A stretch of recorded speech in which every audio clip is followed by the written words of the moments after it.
and welcome to this episode. We are looking at how conversations around locally led development, collaboration in the age of networks, power dynamics are perceived at the community level. My name is Spirit Mumo. Join me. Thank you so much for being here. I appreciate your time. Please talk to us about yourself, your organization, and the position that you hold in the organization. My name is Steven. Okay. Okwany. I serve with Talent Africa as the Director of Programs. Talent Africa, we are an activist collective, Okay. proactively leveraging strategic communication, arts, culture, media, and predominantly tech Okay. for purposes of storytelling and narrative change. And the component of storytelling, we try to humanize storytelling to speak to community-lived realities in respect to cross-cutting and also intersecting struggles at the grassroots level. Yes. Amazing. There is a dialogue that I know you don't like, but forgive me, we have to have it today, and that is around shifting the power. Yeah. Which is not just a catchy phrase, it's about fundamentally reimagining relationships in philanthropy. In your experience, what hurdles must we overcome to genuinely redistribute power? I speak about intentionality. Okay. Intentionality from spaces of philanthropy. Okay. Because that has been a missing node. It's an existing node and also predominantly excluded in philanthropy conversation in the aspect of there is little or rather no intentionality of distributing power to the grassroots. Power is awarded as a dangling carrot, and we know if you have the resources, you have the power. Okay. Resources come with power. Okay. So marginalized communities and also underserved populations lack this wit and capability to engage because they lack the financial muscle. So in the donor space, there should be intentionality around redistributing power back to, we call it shifting position of power, back to grassroots organizers. And of course, speaking about that, we also have to be intentional around, donors also have to be intentional around the seasoned actors. You know, I grew up seeing people organize. Okay. Those people are organizing to date. Okay. I don't know what they want. They need to change that have not changed to date. And they are limiting space for proactive and innovative organizers to come in and also contribute into the process of defining change. So the philanthropic space must be intentional around shifting back position of power and also engaging proactive new voices and not the seasoned actors. Because I love my mama's cooking. Simply because she's my mother, you see. And if I go out to test other mom's meals, maybe they'll taste better. I do believe so. Thank you. That's a good one. Yeah. And now we proceed to the decolonizing philanthropy agenda, which is becoming a defining conversation of our age. Could you maybe shed light on strategies or models of talent that are challenging traditional donor recipients effectively? I've seen spaces that have been very proactive in terms of alternative spaces of fundraising and resourcing. Yeah. And largely in the climate change space. Yeah. And this has been proactively been championed. And that's why I talked about the unseasoned actors in terms of the space of innovation and the creativity, how to get more resources into how to distribute resources back to the work they do, the agribusiness space. And I've seen this amazing work going on with KCIC, the Kenya Climate Innovation Center, where they give small monies, but you end it through a competitive bidding, competitive exhibition, and then you get resources, and those resources can also multiply for you to also award other resources for the upcoming agripreneurs, and I like that model. Decolonizing philanthropy, I always say it's something that has been on paper for quite some time. Practicality of the session is where we draw the line. Okay. Because, as I said before, if you have the money, you have the power. All right. So I've seen even these small spaces that organize, like the agribusiness space. I've seen the waste collection space, how they organize, and then you get donor infiltration to a point that now they lose the focus of now regenerating resources by themselves to now donor dependency. And that has seen a great spaces and enterprises fail. Okay. Yeah. All right. Participatory philanthropy is no longer a fringe concept, but quite essential. Yeah. So based on your extensive interactions, are there any standout community-led initiatives that truly exemplify giving tangible agency to grassroots voices? Yeah, there've been a few.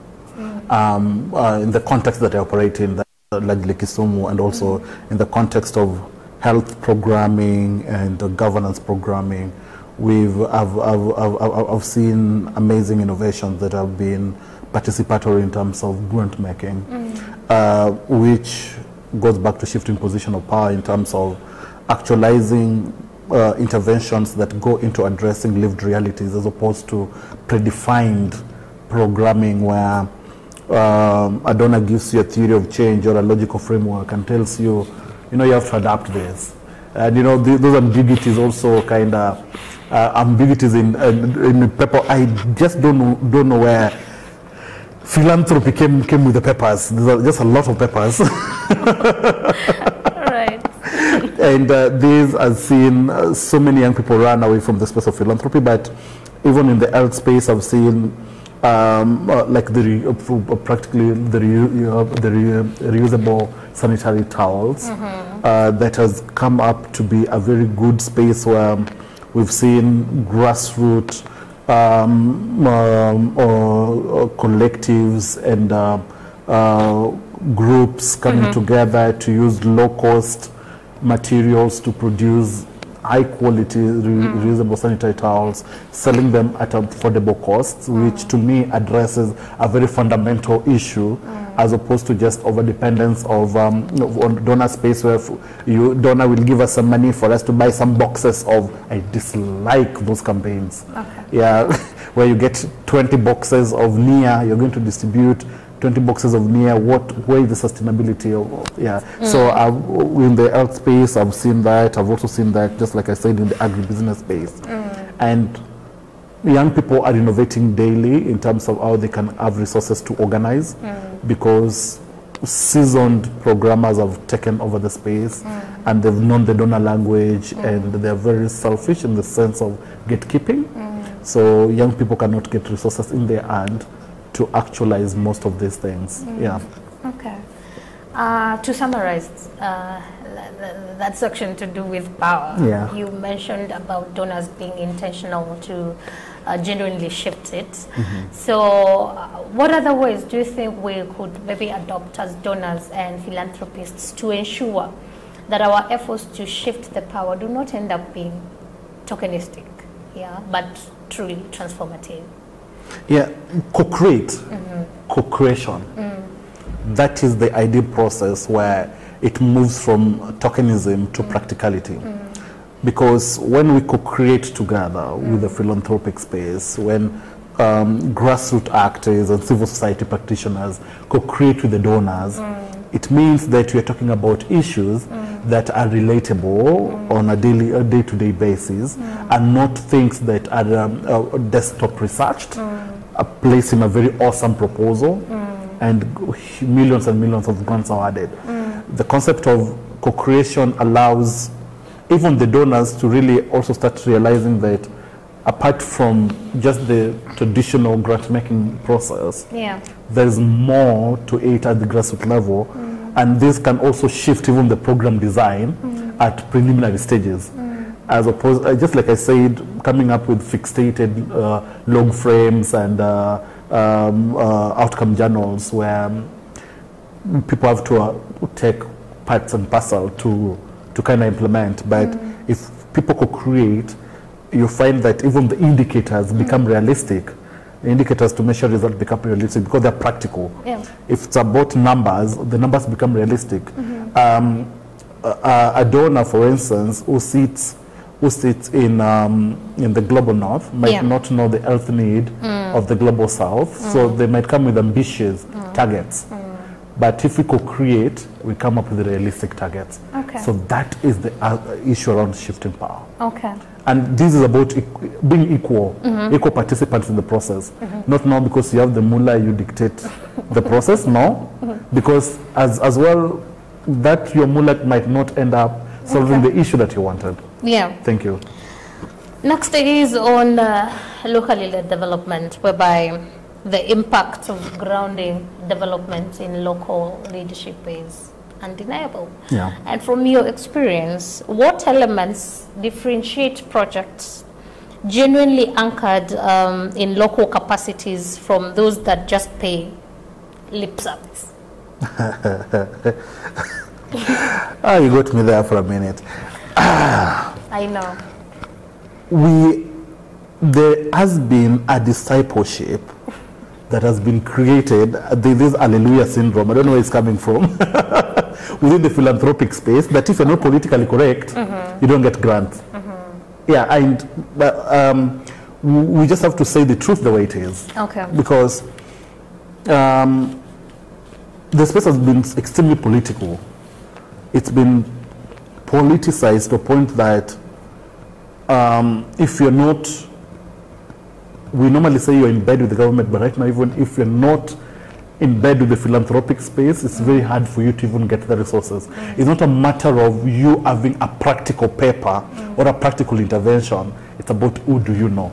Okay. So for us to have community-led kind of development anchored in practice, then let's shift those boundaries of who do you know. You see, let us be practical around co-creation. Okay. Yes, let's be practical about co-creation. Okay. Localization is anchored on being alive to the machinery needs. Okay. So, yeah. All right. Sustainability in philanthropy is a layered term, and I would love to get insights from you.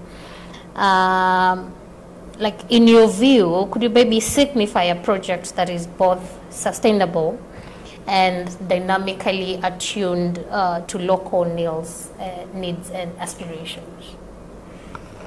Yeah, we always have hardware and software programming. And I know donors will shift so much to hardware. Some time back, right now it's more software. Hardware because we want to see the number of toilets we've built, the number of hospitals we've equipped with equipment. But I've seen even in the space that exists in narrative practice as a software programming, we see a lot of intentionality around anchoring activism, which is the use of art for advocacy, litigation, and influencing.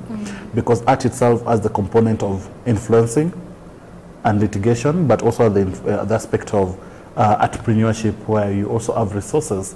For example, just the community-led philanthropy, where people can come to watch performances, people come to view exhibitions, like what I saw KCDF did in Nairobi some time back. And that kind of pool can come back to support the activism process, activism for social change, but can also support the artists in their own social capacity, because it's very hard to describe bread to a hungry folk.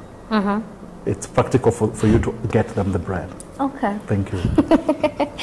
I'm loving the conversation. So there is an increasing emphasis on weaving traditional knowledge into developmental paradigms. So have you come across impactful instances where indigenous wisdom took maybe center stage in shaping development strategies? I see, because indigenous knowledge is one gap that exists before I even come to practical practice. Okay. documentation of indigenous knowledge. We are losing that in the context of indigenous knowledge around health, indigenous knowledge around climate change is being wiped out. You know, some time back, indigenous knowledge like, let's say, when the rains were to come, we could predict the migration of birds, and then we know now we're supposed to start plowing, you see. But science has come to just show us the middle finger and tell us that we know nothing. Yeah, even in the space of medicine, and how we used to just use herbal medicine, even before we were civilized, we were treating ourselves. So the documentation of this indigenous knowledge is dying with ages. Right now we're in the Gen Z, and the Gen Z do not conform to that indigenous knowledge because they look at it as uchawi, you see, Uganga. But right now, with the prediction of El Nino, I've seen the meteorological department intentionally consulting the Council of Elders to just know how they can have contingency plans for the El Nino. You know, that never used to happen before, and that's a practice that I've loved. And if we can employ that in the healthcare space, I think we can have traditional mechanisms that can also help us cure chronic illnesses like cancer.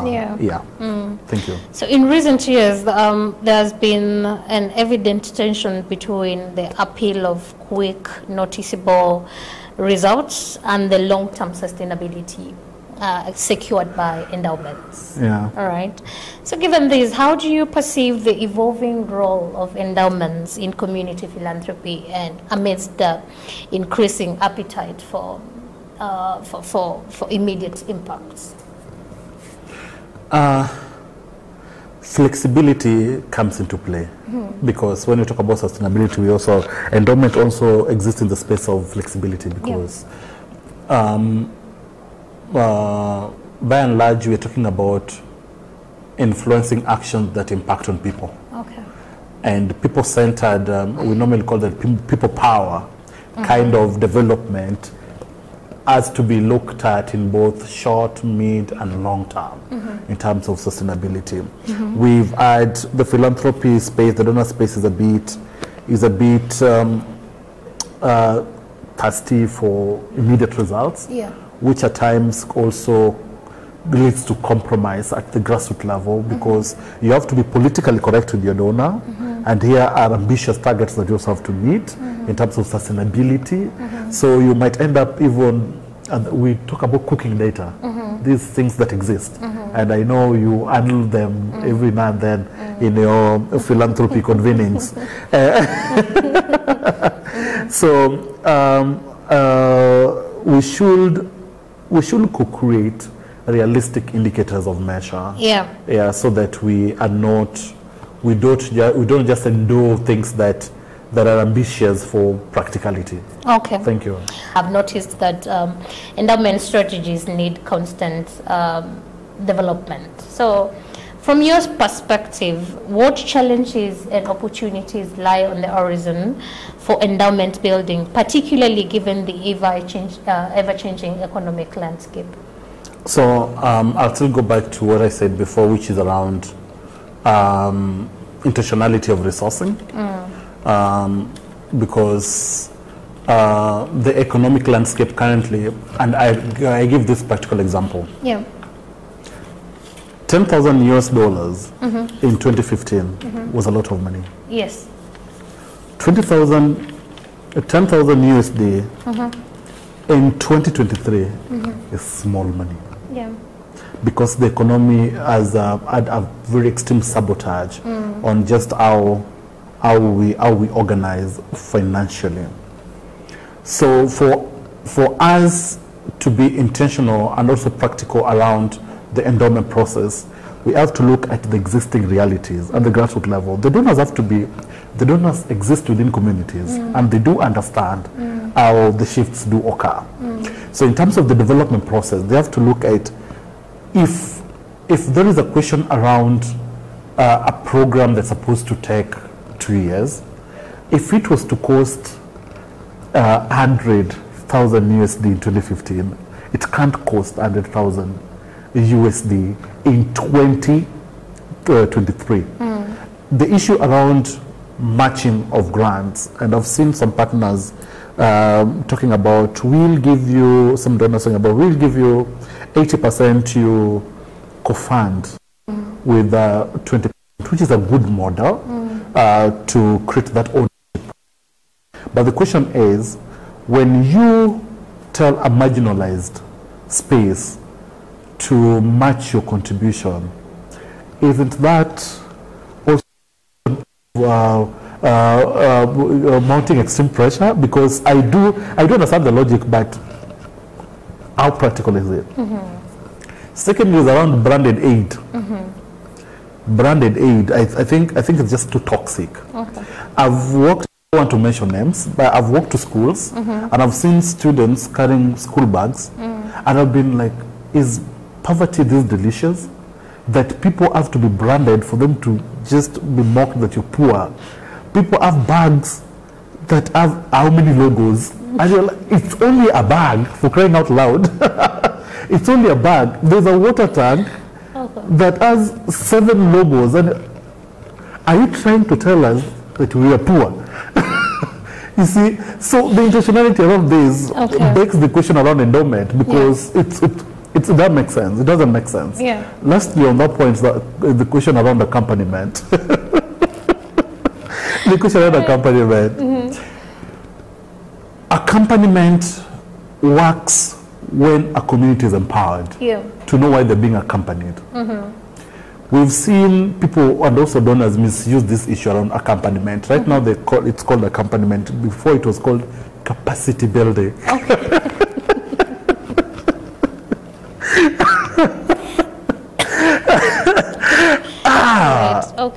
We've seen things. We've seen things. Yeah, it's just mutation of terms. Yeah, and it's language. It's language, and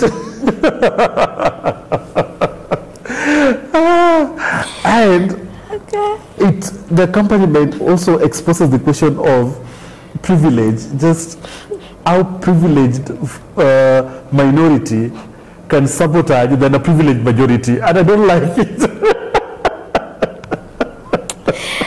Anyway, let me stop it at that point. Thank you. Cultural shades have always excited me. We have different societies that have deeply ingrained beliefs about the act of long-term giving and legacy creation.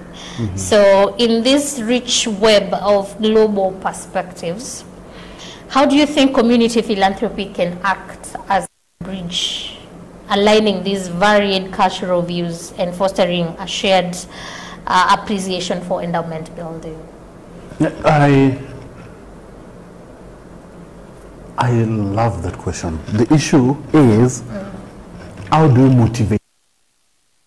How do you motivate giving? Okay. How do you package the language of giving? Okay. How do you make it so lucrative? Okay. Because we exist in context where we give when we have funerals, when we have weddings, and recently I also saw we are giving to buy a Mercedes, and I was like, Jesus Christ, thank you, Amalu. You don't do that. I laughed because it's funny. It's funny, and the issue is people are contributing for this guy to buy a Mercedes Benz. Okay. It's because of how it packaged the language around giving. Okay. The language, how it motivated people to give. To a point that we're seeing, and this guy is driving a Subaru and he needs a Mercedes. You see, we failed to entice and appeal, to make giving more appealing. Also the narrative of giving more enticing for people to be selfless. Are having this language that, we really don't need to give to build a toilet. Government will do it. We don't need to do this, government will do that. We don't, and the government has invested in narrative and also socialization to a point that they've radicalized people against philanthropic giving, but rather they've socialized them to philanthropic reception. We are very good at receiving. Yeah, people are very good. And you just have to call black. Yeah. We are socialized to receive more than we give. Yeah. So normally say that there are rich families who will donate. Yeah. The foundations will donate, the rich families will donate, the private sector will donate. But we don't know that we as community, we also exist as an institution that can also give. So I think this is an uphill task also for the East African Philanthropic Network, Philanthropy Network, for you to just start coming up with at least narratives around giving, narratives that motivate giving, that influence giving, and if you can adopt the model of churches, I think we can be very far, because I don't know, I don't want to be misquoted, but I think they've mastered the art of making giving so lucrative. So people give because there's a supreme being. So we also need to give in the context that there's something, a product that we expect. Over to you. I don't know how we're going to do this, but it's doable. Thank you. Well taken. Let's proceed to the last section of this episode, and that is on the collaboration. Sure. All right. So collaborative models are surpassing traditional partnerships. So I want you to talk to us about any innovative alliances or networks that are truly redefining co-creation in the community philanthropy space. We've seen quite a number. Even at the community level, we are having the VISA, the Village Savings and Loaning Schemes, which is a collective of different people coming from different sectors. You have farmers there, people from the transport sector, and they're giving to a port and lending themselves and developing themselves. We've also seen a collaborative process approach by even civil society. Like, for example, we exist in alliances like the Gender Sector Working Group, where people just come together. Gender is also diverse in its own self and very fluid. So we have people who just do people who do SGBV, and we are convening within the same platform, pulling resources together to actualize development agenda for the same people that we serve, the same stakeholders that we serve. I've also seen at the grassroots level, and I'm passionate about artists because I'm also an artist, and I've seen how artists are also just coming together recently to also redefine art as a development issue, more than just an entertainment issue. That's incredible. With cross-sectoral collaborations momentum in the space, how do you think organizations should collaborate, ensuring that there is alignment of visions and objectives, and with zero drifts of their missions? I talked about autonomy. Yeah. And autonomy gives you leverage, because if you are easy to swift, it means you're easy to buy. And if you have a price tag, it means you are a toxic participant to that cross-sectional kind of collaboration. People come with, and I talked about dynamism within sectors. And if we create that toxic space where you're not autonomous, then you're bound to sway in terms of your position, or in terms of what you stand for, in terms of your institutional integrity, and that creates polarity. And when polarities start existing within a cross-sectional network, it's like a wall that has cracks. Definitely, it allows infiltration of one opposition. It also allows infiltration of politics that then toxifies the space completely. So mnaanza kupigana every time ni vita. When you're meeting, it's a vita because your agenda is not like you're on solid ground. Rather, you're having a price tag, and anybody who has a price tag is not a good participant for a cross-sectional network. as we wind up, I would love to know whether there are any standout lessons that collaborations can tap into the collective wisdom of communities, ensuring that their voices guide the collaborative activities. Yes, standard practice exists, and also even before we talk about standard practice, I also just talk about the principle of leaving behind and nothing for us without us, because these networks exist to address a communal issue. So yeah, I've seen spaces like, for example, the public participation space, where as much as it's anchored in law and it also has its own challenge, that community voices influence priority. I've also seen within the philanthropic space, within the development space, like for example, the healthcare space, our communities co-create even spaces where they'll want facilities to exist in, how they come in to also offer human resource and human capital to ensure that this come to light.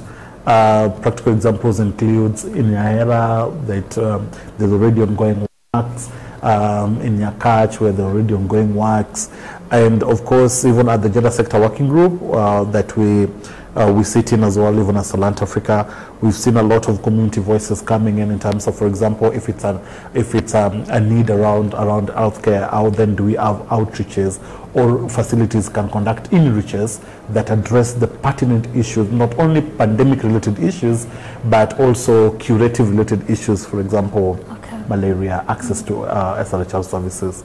Yeah, so these are best practices that we're seeing. Of course, they're not one thing that misses, and it's something that I talked about even in the indigenous knowledge, is around documentation. So this is not documented. So this gives a picture that the community has no capacity, while we have rich capacity at the community level to influence action, to influence change, to influence processes. Okay. Thank you. That has been an amazing stretch, and I appreciate your time to talk to us. And I'm looking forward to more spaces like this so we can have similar conversations. Thank you. Thank you so much. I believe you want to conclude in your own way. Feel free and talk to our audience about any other thing that you feel you need to talk about them. Yeah, so thank you so much for this space, to the viewers or to the listeners of this vlog. The space of philanthropy is not only anchored in receiving, it's also anchored in giving. And we also have to strike intentionality around how we give, what we give for, and what agenda that we are seeking to address. I always say, and I always conclude, that the future can only get better. Thank you. Thank you so much for watching. My name is Purity Momo. See you on the next episode.